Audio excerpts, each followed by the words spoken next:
Good morning বন্ধুরা, তোমরা সবাই কেমন আছো? আশা করি ভালো আছো। আমিও বেশ ভালো আছি। তো আজ আমি রান্না করছি স্পেশাল কিছু, সেটা আবার বরমশাইয়ের আবদারে।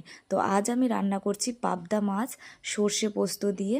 আর এইদিকে দেখো তেল গরম করে তার মধ্যে কালো জিরে ফোড়ন দিয়ে দিয়েছি, আর তার মধ্যে দিয়ে দিলাম মশলাটা। আর মশলার মধ্যে ছিল আদা, জিরে, লঙ্কা, পেঁয়াজ আর সর্ষে পোস্ত। আর তার মধ্যে দিয়ে দিলাম পরিমাণ মতো নুন, হলুদ। আর এখন সামান্য একটু জল দিয়ে, জলটা যেই ফুটে আসবে তখনই দিয়ে দেব ভাজা পাবদা মাছগুলো।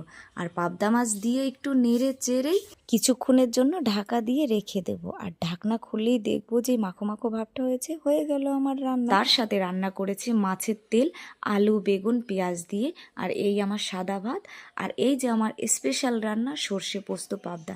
তো তোমরাই বলো কেমন হয়েছে। সত্যি কথা বলতে কি, রান্নাটা যা হয়েছিল না, ভিডিওর ভয়েস ওভার দিতে গিয়েই আমার জিভে জল চলে এসেছিল। তো তোমরাও এই রেসিপিটা বাড়িতে ট্রাই করে দেখতে পারো। বাই।